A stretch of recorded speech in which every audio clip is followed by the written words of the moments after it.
You know that feeling, right? You're in an online argument that just spirals completely out of control. What starts as a totally simple comment somehow becomes this bitter, exhausting, and just unwinnable fight. It feels broken. And honestly, that's because it is.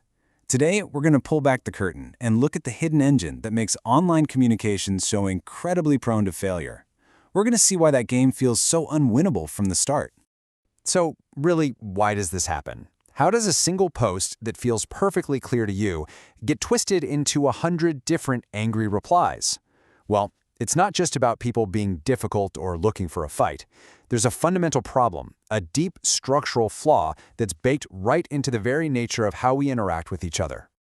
To get what's going wrong online, we actually have to zoom out and understand the basic operating system for all social interaction. There's this core concept that explains the deep uncertainty we face every single time we try to communicate with another person. And that concept is called double contingency. Okay, it sounds super academic, I know, but the idea is actually pretty simple. What I do, it depends on how I think you're going to respond. But your response depends on what you think I'm going to do. We're both trying to guess what's going on inside the other person's head, but we have no direct access. We are, for all intents and purposes, two black boxes trying to coordinate in the dark. So you can see how this creates a potential deadlock, right? If we both just wait for the other person to act, well, nothing happens. But the moment someone makes a move, any move at all, a word, even just a look, it shatters the deadlock. It creates information. The other person can then react to it, and their reaction gives information right back. And this right here is how social structure starts to form, out of the very uncertainty that seemed to make it impossible. Now, these interactions build two totally different types of expectations. On one hand, you have normative expectations. These are rigid. If a rule is broken, the rule is still seen as correct, and the person who broke it is punished as deviant. Think of the legal system. On the other hand, you have cognitive expectations. These are flexible. They're adaptive. If reality doesn't match what you expected, you update your expectation. You learn. This difference is absolutely crucial for everything that's coming next. Okay, so in the offline world, we've built these massive, complex systems to solve this uncertainty problem for us. We call them institutions, and they basically work by making sure the rules of the game are set in stone long before we even show up to play.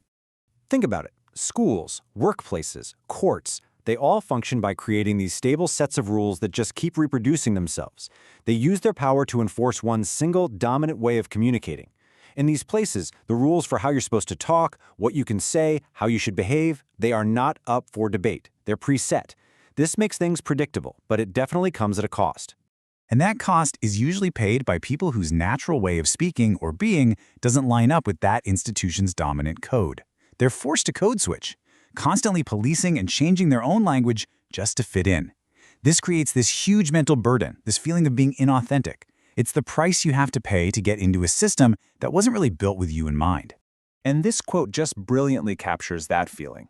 The rules of the game were decided long before you got there, without your input, and the rules themselves serve as a constant reminder that you, in some way, an outsider.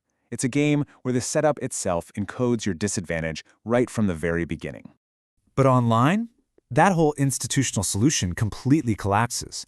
And without a central authority setting the rules, we don't get some kind of beautiful freedom.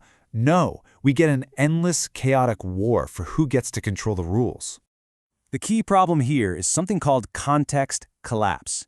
You know how it is. Online, all your separate audiences, your close friends, your family, your coworkers, and complete strangers, they all get smashed together into one single, totally unpredictable audience.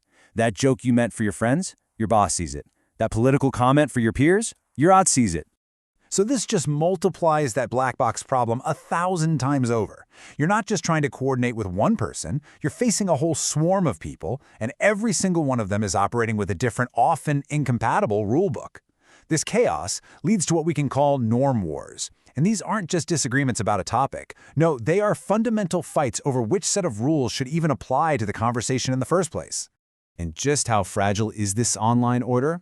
Well, when Twitter's moderation framework was suddenly changed, get this, the use of racial slurs shot up 500% in just 12 hours. It just goes to show you that the norms we think are stable are often just a paper-thin veneer held in place by an enforcement system that can vanish overnight. So, we have this unstable system with no clear rules. But it gets worse, because some people don't just want to win the norm war, they want to profit from the chaos itself. They're not just breaking the rules, they are actively exploiting the lack of them. And this isn't just random rudeness, it's a playbook, a sophisticated strategy. Trolls use very specific tactics to stop any stable communication from ever taking root. They'll ignore your points, which denies the feedback loop you need for understanding. They'll mismatch their responses, totally breaking the flow of logic, and they'll just challenge everything, turning the whole conversation into a swamp of bad faith. What this creates is a deeply, deeply asymmetrical battle. The person trying to enforce norms, the norm enforcer, is playing a rigid, high-investment game. Their goal is to build order. But the troll? The troll is playing an adaptive, low-investment game. Their goal is simply to prevent any order from forming. The norm enforcer has so much more to lose. And in a world with no institutional referee, the adaptive, low-effort strategy of chaos almost always wins. The system is designed for it to win. So what does all of this mean? How do we pull all these pieces together to finally make sense of the frustrating, chaotic world of online communication? Well, it turns out all these things are deeply connected. Code switching in the real world, those endless norm wars online, and the destructive behavior of trolls, these are not three different problems. They are three different states of the exact same engine, our fundamental human struggle to manage uncertainty whenever we interact with each other. You can see it laid out perfectly in three states. In institutions, the problem of uncertainty is resolved. It's handled through power, which forces some people to adapt. Online, during norm wars, the problem is unstable, as all these different rule sets are constantly clashing for dominance. And finally, with trolling, the problem is actively exploited. The very lack of rules is turned into a weapon to create pure chaos. And that leaves us with one final and pretty difficult question.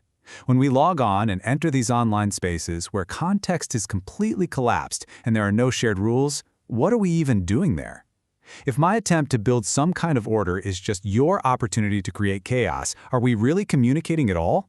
And that is the unwinnable game we find ourselves playing.